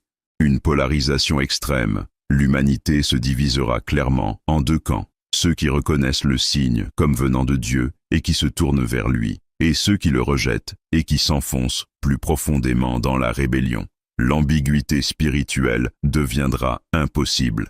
Ce signe dans le ciel, a dit le Christ, marquera le point de non-retour spirituel pour l'humanité. Après cela, chacun aura fait son choix. Ceux qui choisissent Dieu seront protégés spirituellement dans ce qui vient ensuite. Ceux qui le rejettent seront abandonnés aux conséquences de leur choix. Phase 6, novembre 2026. La grande maladie. La 6e phase, à révéler le Christ avec une gravité sombre, sera une pandémie, mais pas comme celle que vous avez connue en 2020. Quelque chose de beaucoup plus mortel, beaucoup plus répandu, et dans le contexte de tous les effondrements précédents, beaucoup plus dévastateur. Le Père Michel a vu qu'en novembre 2026, alors que le monde est déjà en chaos total à cause des 5 phases précédentes, une nouvelle maladie apparaîtra soudainement. Une maladie hautement contagieuse et mortelle, beaucoup plus mortelle que le Covid-19. Un taux de mortalité de 20 à 30% parmi ceux qui sont infectés, se propageant rapidement car les systèmes de santé sont déjà effondrés, les gouvernements sont dysfonctionnels et les gens sont affaiblis par la malnutrition et le stress. Origine mystérieuse. L'origine de cette maladie sera débattue. Certains l'attribueront à la nature. D'autres suspecteront qu'elle a été délibérément libérée comme arme biologique dans le contexte du conflit géopolitique. La vérité ne sera jamais clairement établie, ajoutant à la paranoïa et à la peur. Système de santé totalement débordé. Les hôpitaux, déjà en crise à cause de tout le reste, seront complètement submergés. Pas assez de lits, pas assez de médicaments, pas assez de personnel. Beaucoup de médecins et infirmières auront fui ou seront eux-mêmes malades. Les gens mourront par millions non seulement de la maladie, mais du manque de soins. Quarantaine massive. Les gouvernements qui fonctionnent encore imposeront des quarantaines draconiennes, des villes entières isolées, des régions bouclées, des contrôles de mouvements extrêmes. Mais ces mesures seront largement inefficaces, car il est déjà trop tard, la maladie s'est déjà répandue partout. Cette pandémie, a expliqué le Christ, n'est pas envoyée par moi avec plaisir, c'est une conséquence naturelle d'un monde qui a violé les lois de la création, un monde qui joue avec des virus dangereux dans des laboratoires, un monde dont le système immunitaire collectif est affaibli par des décennies de mauvaise alimentation, de stress et de pollution. Mais, a-t-il ajouté, je la permets parce qu'elle sert à la purification, car elle touchera particulièrement ceux qui sont déjà affaiblis, physiquement par la malnutrition, spirituellement par le péché. Ceux qui sont forts dans le corps et l'esprit auront de meilleures chances de survie. Le Père Michel a vu les horreurs de cette phase, des morgues débordantes, des corps s'accumulant parce qu'il n'y a pas assez de capacité pour les enterrer ou les incinérer assez rapidement. Dans certaines villes, des fosses communes creusées pour enterrer des milliers de corps, simultanément. Des familles entières décimées, la maladie ne discriminant pas par âge. Des enfants mourants, des parents mourants, des grands-parents mourants. Des familles entières s'éteignant en quelques semaines. L'effondrement final des services. Les derniers services qui fonctionnaient encore, électricité dans certaines zones, eau courante, communication, s'effondrant finalement, car trop de travailleurs sont morts ou malades. Des villes entières plongeant dans une obscurité et un silence primitif. La solitude et l'isolement extrême. Les gens terrifiés d'interagir avec qui que ce soit par peur de la contagion. Les mourants abandonnés car personne n'ose les approcher. Une déchirure complète du tissu social. L'humanité atomisée par la peur. Cette phase, a dit le Christ, montrera combien l'humanité est fragile, combien rapidement une civilisation peut s'effondrer, combien la vie humaine est précieuse et pourtant périssable, et combien seul Dieu peut vraiment protéger et sauver. Phase 7, Décembre 2026. L'avertissement. Finalement, a révélé le Christ, la 7e et dernière phase de l'année 2026 sera l'événement que ma mère a annoncé à Garabandal. L'avertissement. L'illumination des consciences. Le moment où chaque personne vivante sur Terre verra son âme exactement comme je la vois. Le Père Michel a reconnu cela comme la confirmation de prophéties qu'il connaissait déjà. Il a vu que vers la fin de décembre 2026, peut-être juste avant Noël, symboliquement, cet événement surnaturel extraordinaire se produira. Chaque personne vivante, tous les survivants des 6 phases précédentes, vivra simultanément une expérience mystique. Pendant environ 15 minutes de temps subjectif, bien que le temps réel puisse être différent, chacun sera arrêté dans son activité et plongé dans une vision intérieure. Dans cette vision, chaque personne verra l'état réel de son âme, comme dans un miroir parfait, chacun verra son âme exactement comme Dieu la voit. Chaque péché, chaque vertu, chaque bien, chaque mal, rien ne sera caché, aucune excuse ne sera possible, une honnêteté absolue et brutale.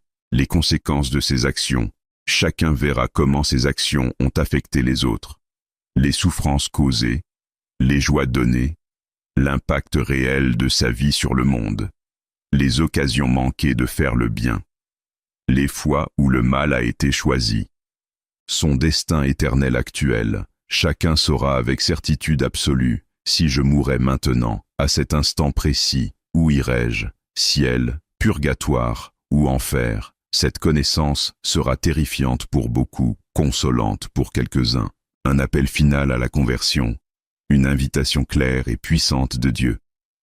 Convertis-toi maintenant, change ta vie, reviens à moi, il est encore temps. Pour certains, ce sera la grâce qui les sauve.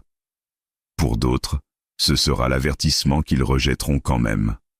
Cet avertissement, a expliqué le Christ, vient après les 6 phases précédentes pour une raison spécifique.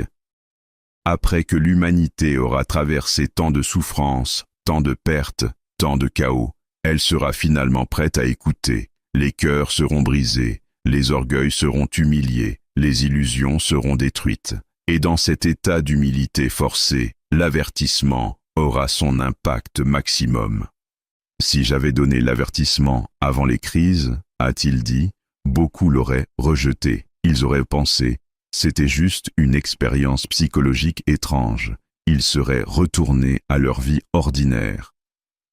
Mais après avoir traversé l'enfer sur Terre en 2026, après avoir vu combien tout est fragile, après avoir perdu tant de choses qu'ils tenaient pour acquises, ils seront forcés de prendre l'avertissement au sérieux. Le Père Michel a vu les conséquences de l'avertissement. Des conversions massives. Environ un tiers de l'humanité survivante se convertira sincèrement. Ces personnes changeront radicalement leur vie, se confesseront, abandonneront le péché, se consacreront totalement à Dieu. Ils formeront le noyau du reste fidèle qui survivra à ce qui vient après. Un rejet obstiné. Environ un tiers de l'humanité, malgré avoir vu clairement l'état de son âme et son destin, rejettera quand même la grâce. Leur orgueil sera tel qu'ils préféreront l'enfer à l'humiliation, de reconnaître qu'ils avaient tort. Ils s'endurciront encore plus et deviendront activement hostiles à Dieu. Une hésitation tragique. Le dernier tiers sera dans une zone grise, ébranlé par l'avertissement, mais pas assez pour changer complètement. Ils auront l'intention de se convertir plus tard. Ils procrastineront. Et malheureusement, pour beaucoup, ce plus tard ne viendra jamais, car les événements qui suivent l'avertissement ne leur donneront pas le temps. Après l'avertissement, a dit le Christ, viendra une période de grâce, peut-être quelques mois au début de 2027. Pendant ce temps, ceux qui se sont convertis pourront se préparer spirituellement pour les tribulations finales. Mais ensuite, les événements s'accéléreront encore plus. Car, a-t-il révélé, 2026 n'est que le commencement. C'est l'année où l'ancien monde meurt définitivement. Mais la naissance du nouveau monde, mon règne sur terre, prendra encore quelques années de tribulation supplémentaires. Cependant, a-t-il promis, ceux qui survivent à 2026 spirituellement et physiquement, ceux qui se convertissent lors de l'avertissement, ceux qui restent fidèles à travers les épreuves, ceux-là verront la gloire qui vient après. Ils seront les bâtisseurs de la nouvelle ère, ils seront les patriarches et matriarches de l'humanité renouvelée. Partagez cette vidéo maintenant. Le temps pour se préparer diminue. Ceux qui entendent cet avertissement ont encore toute l'année 2026 pour se préparer progressivement et intelligemment. Après avoir montré ces 7 phases au Père Michel, le Christ lui a donné des instructions spécifiques sur ce que les gens doivent faire pour se préparer. Instruction 1. Préparez-vous spirituellement, c'est le plus important. La préparation la plus cruciale, a insisté le Christ, n'est pas matérielle, mais spirituelle, car vous pouvez avoir toute la nourriture et l'eau du monde, mais si votre âme n'est pas prête, vous périrez éternellement. Mettez votre vie en ordre spirituellement maintenant, a-t-il ordonné. Confessez tous vos péchés, réconciliez-vous avec ceux que vous avez offensés, pardonnez à ceux qui vous ont offensés, abandonnez toute habitude de péché. Consacrez-vous au Sacré-Cœur de Jésus et Marie. Commencez à prier le rosaire quotidiennement, a-t-il commandé. Assistez à la messe aussi souvent que possible maintenant, pendant que c'est encore facile. Recevez les sacrements régulièrement. Construisez une vie spirituelle forte maintenant qui vous soutiendra quand tout s'effondrera autour de vous. Instruction 2. Préparez-vous matériellement, vous avez toute l'année 2026. La préparation matérielle est aussi nécessaire, a reconnu le Christ, car l'esprit a besoin d'un corps vivant, et le corps a besoin de nourriture, d'eau, d'abri.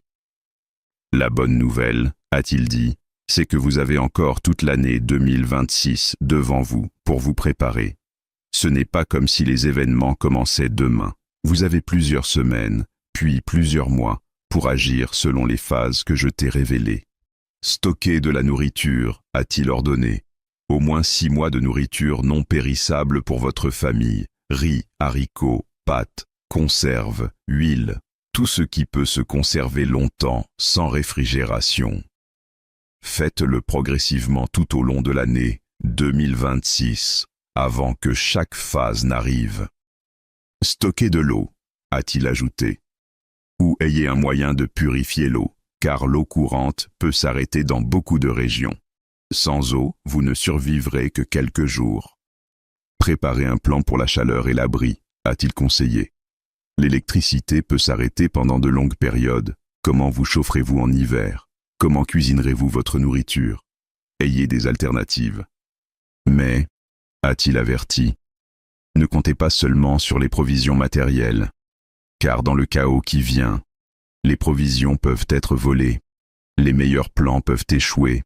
En dernier recours, seule la providence divine peut vraiment vous sauver. Instruction 3. Formez des communautés de soutien mutuel. Vous ne pourrez pas survivre seul, a enseigné le Christ. Vous aurez besoin d'autres, d'une communauté de personnes de confiance qui se soutiennent mutuellement. Identifiez maintenant 5 à 10 familles près de chez vous, a-t-il ordonné. De préférence des catholiques fidèles qui prennent ces avertissements au sérieux. Rencontrez-vous. Priez ensemble. Planifiez ensemble comment vous vous soutiendrez mutuellement quand la crise viendra. Créez un système de communication entre vous, a-t-il conseillé. Car les téléphones et Internet peuvent cesser de fonctionner. Comment resterez-vous en contact? Où vous rencontrerez-vous, si nécessaire? Ayez un plan. Partagez les compétences et les ressources, a-t-il ajouté. Certains ont des compétences médicales, d'autres ont des compétences agricoles, d'autres ont des capacités de réparation ou de construction. Dans une communauté, les compétences diverses créent la résilience. Instruction 4. Préparez-vous mentalement et émotionnellement. La préparation mentale est souvent négligée, a dit le Christ, mais elle est cruciale. Car quand le choc viendra, beaucoup perdront la raison. La peur, le stress, le traumatisme peuvent briser l'esprit humain. Comprenez maintenant que 2026 sera difficile, a-t-il dit franchement. Vous verrez des choses horribles, vous perdrez peut-être des êtres chers, vous souffrirez. Préparez votre esprit à cette réalité maintenant. Ceux qui sont pris par surprise psychologiquement seront brisés, ceux qui s'y sont préparés mentalement tiendront bon. Préparez vos enfants de manière appropriée à leur âge, a-t-il conseillé. Pas pour les terroriser, mais pour qu'ils ne soient pas complètement choqués quand les choses changeront. Expliquez-leur que des temps difficiles viennent, mais que Dieu les protégera s'ils ont foi en lui. Décidez maintenant de ne pas désespérer, a-t-il commandé. Quoi qu'il arrive en 2026, rappelez-vous, c'est temporaire. Après vient le renouvellement, après vient mon règne. Gardez toujours l'espérance. Instruction 5. Partagez cet avertissement, mais avec sagesse. Finalement, a dit le Christ, je veux que tu partages cet avertissement largement. Car plus de gens sont avertis, plus de vies peuvent être sauvées. Mais, a-t-il ajouté, fais-le avec sagesse. Certains sont prêts à entendre, d'autres se moqueront, ne force personne. Présente simplement l'information. Ceux qui ont des oreilles pour entendre, entendront. Et pour ceux qui écoutent, a-t-il conclu, dis-leur ceci, ne vivez pas dans la peur, vivez dans la préparation et l'espérance. Préparez-vous sagement, mais faites confiance à ma providence, car ceux qui m'aiment et me servent, je les protégerai, peut-être pas de toute souffrance, mais certainement pour la vie éternelle. Avec ces instructions, la vision s'est terminée, le Christ a disparu, et le Père Michel est resté pendant 58 jours dans un silence agonisant, priant sur ce qu'il avait vu, se demandant s'il devait vraiment le révéler. Jusqu'à hier soir, le 8 décembre 2025, quand Dieu lui a clairement ordonné « Brise le silence, parle maintenant, le temps presse, l'année 2026 approche. » Et maintenant, il a parlé, et maintenant, vous savez. Écrivez dans les commentaires « Seigneur, aide-nous à nous préparer progressivement tout au long de 2026. Protège-nous dans la tempête qui vient. Donne-nous foi, force et espérance. » Mes frères et sœurs bien-aimés, vous venez d'entendre ce que le Père Michel a vu pour 2026. Cette phase de choc progressif qui transformeront le monde de manière irréversible. Janvier-mars 2026. Effondrement financier commence. Avril-mai 2026. Choc géopolitique majeur. Juin-juillet 2026. Crise alimentaire mondiale. Août-septembre 2026. Effondrement des gouvernements. Octobre 2026. Signe dans le ciel. Novembre 2026. Grande maladie. Décembre 2026. L'avertissement. Cette phase, 12 mois, une transformation complète de la réalité humaine. La différence cruciale. Vous avez toute l'année 2026 pour vous préparer. Ce n'est pas immédiat. Vous avez des semaines et des mois pour agir intelligemment. Je sais que c'est troublant à entendre. Je sais que vous voudriez que ce ne soit pas vrai. Je sais que la tentation est grande de rejeter tout cela. Mais posez-vous honnêtement ces questions. Le système financier mondial est-il stable? Non. Il est surendetté, surétendu, basé sur la confiance fragile. Un effondrement est-il vraiment si impensable? La situation géopolitique est-elle stable? Non. Il y a de multiples points de tension qui pourraient exploser en conflit majeur. Est-ce vraiment impossible qu'un événement déclencheur survienne en 2026? Le système alimentaire mondial est-il résilient? Non. Il dépend de chaînes d'approvisionnement complexes, d'énergie bon marché, de stabilité climatique. Est-il si difficile d'imaginer qu'il pourrait s'effondrer? Si vous répondez honnêtement à ces questions, vous réaliserez que ce que le Père Michel a vu n'est pas fantastique ou impossible. C'est une cascade logique d'événements qui, une fois déclenchés, pourraient vraiment se dérouler comme il l'a décrit. Mais ne vous y trompez pas, Avoir un an de préparation ne signifie pas procrastiner. Cela signifie que vous devez agir de manière planifiée et progressive. Stratégie de préparation sur 12 mois. Maintenant, décembre 2025. Mettez votre vie spirituelle en ordre immédiatement. Confessez-vous cette semaine. Commencez à prier le rosaire quotidiennement dès aujourd'hui. Commencez à stocker progressivement de la nourriture. Janvier-mars 2026, phase 1. Observez si l'effondrement financier commence comme prédit. Si oui, accélérez vos préparations matérielles. Retirez vos économies des banques progressivement. Convertissez en actifs tangibles, or, argent, provisions. Si cela ne se produit pas, vous aurez simplement fait des préparations prudentes. Avril-mai 2026, phase 2. Si le choc géopolitique se produit, intensifiez encore. Complétez vos stocks de nourriture, 6 mois minimum. Organisez formellement vos communautés de soutien. Préparez-vous à possibles perturbations des transports. Juin-juillet 2026. Phase 3. Si la crise alimentaire commence, vos stocks seront essentiels. Partagez avec votre communauté si vous avez préparé. Restez en sécurité. Évitez les foules violentes. Août-septembre 2026. Phase 4. Si les gouvernements s'effondrent, restez avec votre communauté. Ne vous déplacez pas inutilement. Gardez un profil bas. Octobre 2026. Phase 5. Quand le signe apparaît dans le ciel, tombez à genoux. Remerciez Dieu d'avoir été averti. Préparez-vous spirituellement intensément pour l'avertissement. Novembre 2026. Phase 6. Si la pandémie arrive, restez isolés avec votre communauté. Utilisez vos provisions stockées. Priez constamment. Décembre 2026. Phase 7. L'avertissement. Examinez votre conscience profondément. Confessez-vous immédiatement après. Convertissez-vous totalement. L'avantage d'avoir une année complète, vous n'êtes pas obligé de tout faire cette semaine. Vous pouvez préparer intelligemment, progressivement, sans panique. Mais, et c'est crucial, commencez maintenant. Ne procrastinez pas.